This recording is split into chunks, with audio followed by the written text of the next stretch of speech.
Time now for sports on 104.7 The Cave. Here's Ned Reynolds. Mike the Intern, Ned Reynolds, back in the studio on a cold Tuesday morning. So, it takes a lot to be an official in sports. Professional level, whether it's football, basketball, baseball, these guys have to train and put their work in just to get to that level. So it always blows my mind when a guy official comes up and just starts getting known for the notoriously bad calls they're making, whether it's football, baseball, basketball. Most recently in Major League Baseball, there is a certain ump that is not so good, is he, Ned? Only been around for 31 years in Major League Baseball, and how much longer can MLB, Major League Baseball, continue to tolerate the just mediocre umpiring of Angel Hernandez? He has been the focal point of criticism almost every one of his 31 years. Focal point. I mean, involved in terrible calls. His most recent was Sunday night, Philadelphia-Milwaukee, playing on national television. And according to the computerized umpire rating system they have, he's the home plate umpire, missed 19 calls. 19. The players were irate. The fans were irate. Some fan accosted Hernandez in the parking lot. That shouldn't happen. You got to have security. How'd they find him? That's just it. That's just it. Where's security?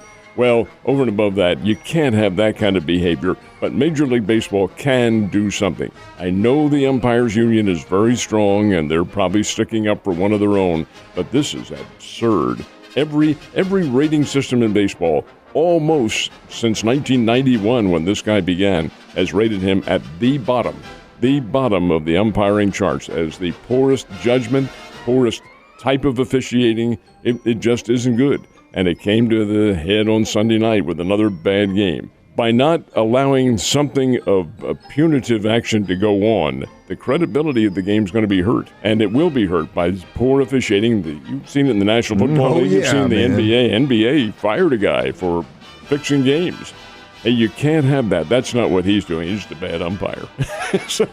And if Major League Baseball doesn't do something, they're going to pay the price for it. Having the technology to check these guys now is definitely I'm glad you brought that up, too, because that's going to strengthen Major League Baseball's call for having the robo-umpire behind home plate. Mm-hmm. They wanted this. I'm one of them who says, oh, no, keep the human element in it. I thought that until Sunday night. Now, get him out of there. Get the computer. Well, and that just goes to show you, if they've had this years ago, how many other bad umpires we've had and decisions to be made and all that stuff. It's like I always say, you want to win the game and win it without having to go back to that call that could have been different. But, the lesson here is this, kids. All you have to do in life is show up. You can be notoriously bad at your job, and you know what? As long as you keep showing up, there's a good chance you won't get fired. You know, that's a very good point that you bring up. And what I'm saying here is not to suggest that this guy's doing it on purpose. That's not right. He's trying. He's just inept. And people are frequently inept at certain situations in life. I can't fix cars. I can't hammer a nail straight. I'm inept at doing that. And this guy, he is a professional umpire getting paid for it. Hey, it's up to him to perform at a high level and gain respect. And when you don't do that, OUT. You see, you said bottom of the list since 1991. That's when he broke in. He's 30 years.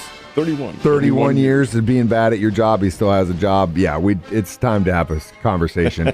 Or as we say in the business, a come to Jesus. All right, so Missouri State, they hopefully are starting to move down the right direction this time, but they've got another key test tonight. And why is this so important for the baseball team? Because it's an in-state game, and it's Mizzou who they're playing, and it's down here. Now, last week, the Bears went into their game with Missouri up in Columbia on the throes of a horrendous losing streak, losing to Evansville in 3 straight games. Evansville's not all that bad, don't get me wrong, but you don't lose 3 at home to the Aces. Well, they did go up to Missouri, played well, but lost the game 6-5, had a chance to win it in the 9th inning and did not do so. Okay, since then, the Bears have gone to Valparaiso, Indiana, and swept the Valparaiso Ball Club in 3 games. Maybe they have their mojo back. Going to find out tonight when they play the Tigers down here at Hammons Field. That's always such a terrific in-state battle, and it's the first of 2. because the Bears play Mizzou tonight, and then they play SLU with St. Louis University tomorrow night. Back-to-back home games against in-state opponents. That's pretty key, and we'll find out if the Bears are coming back.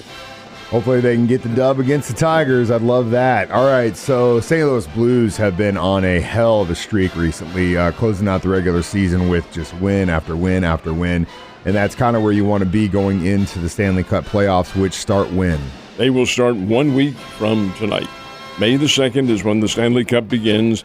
The Blues' opponent, they pretty much know where they're going to be, probably seeded second in their division, but the National Hockey League is so convoluted with how they perform the Stanley Cup. It's impossible to say at the moment, but the Blues are going to get a pretty good seeding. They'll have home advantage certainly for the first round, maybe for the second round. And you're right, the Blues have been absolutely torrid here in the last probably 3 weeks. They've been winning everything in sight.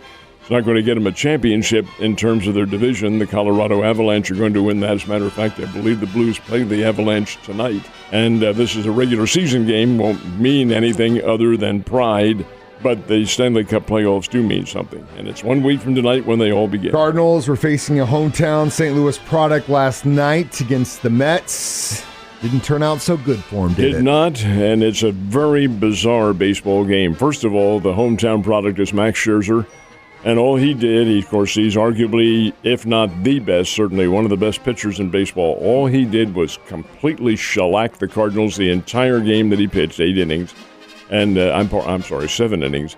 And struck out 10 and allowed 2 hits and blanked the Cardinals. The only problem for Scherzer was the Mets weren't doing anything on offense. They're facing Miles Mikolas, and he had the Mets batters, reaching for pitches on the corner and all that sort of thing. That's the way Mikolas pitches. He nibbles at the corners, and he was successful. Not a big strikeout pitcher, but 0-0 going into the 8th inning. All right, the Mets take Scherzer out of the game. He exhausted his pitch count, and reliever comes in, and the Cardinals get 2 runs in the last of the 8th inning, take a 2-0 lead into the 9th. Well, the Mets offense, which had been slumbering, suddenly wasn't slumbering.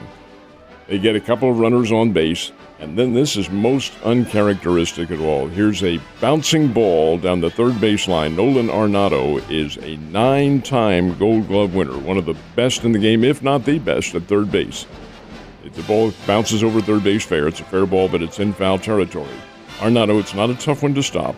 Makes a backhanded stop, but he's off balance, and it's not hit very hard. He has to throw quickly, and does, and fires it over the head of Paul Goldschmidt at first base, and the runner is on base, and that's a key run, because here comes number 1 home. Here comes the big play of the game. There are 2 runners on.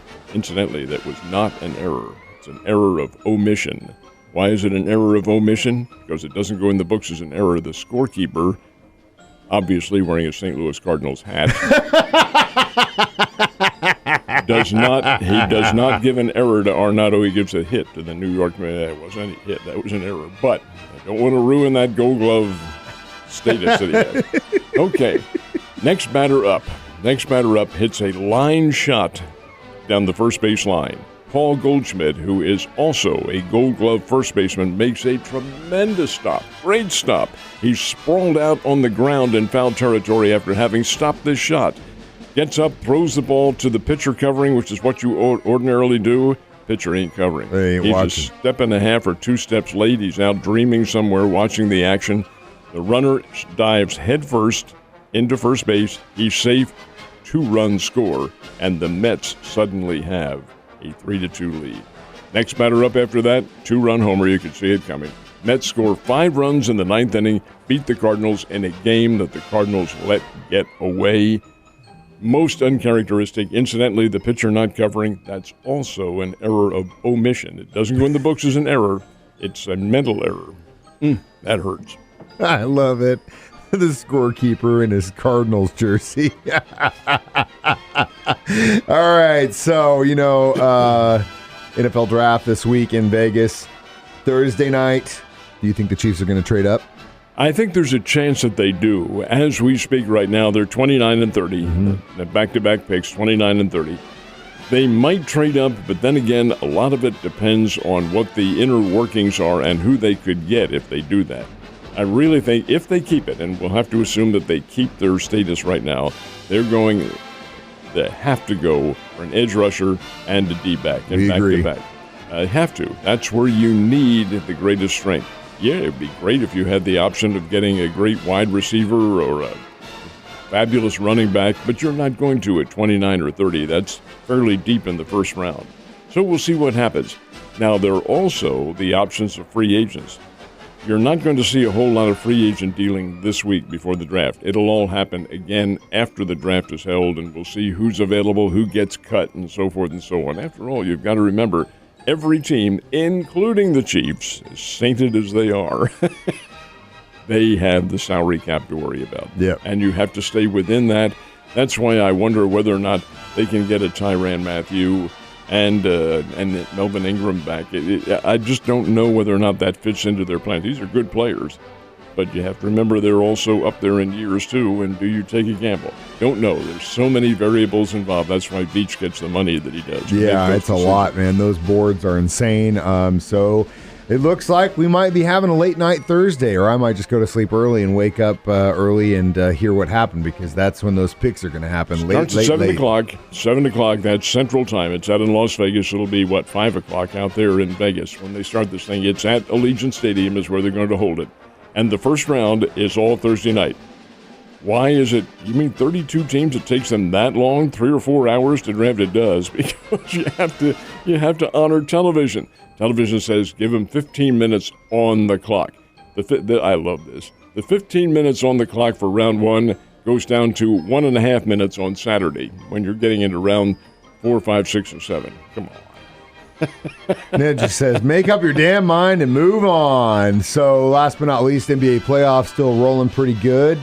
We have any upsets yet? Yes, we did. We had one last night. I thought for sure Philadelphia would beat Toronto in Philly, and they did not. Toronto Raptors beat the Sixers 103-88. Sixers still lead that series 3-2, had a 3-0 lead, and now Toronto's come back and won 2 of them. The Boston Celtics have ousted the Brooklyn Nets. Even playing in Brooklyn, Boston was a 116-112 winner last night. Celtics win that series 4-0. 4-0. Brooklyn Nets are a good ball club. They got KD, man. And they have Kyrie Irving on that ball club as well. It just goes to show you, hey, the names don't, you got to get out there and play. You got to be a team and win. KD is, in my book, the best player in the world. And I mean that quite literally. I don't think there's any other player. The guy is, he alleges to be 6'11". He's about 7'1", and behaves like about a 5'10" guard. He's a great player. So quick, man. Great shooter. But boy, he was slowed up in this series. Yeah. He wasn't able to I think get the Olympics and all the stuff this year may kind of wore on him a little bit. I that's at least what I feel like. At least a guy like him at his point in his career.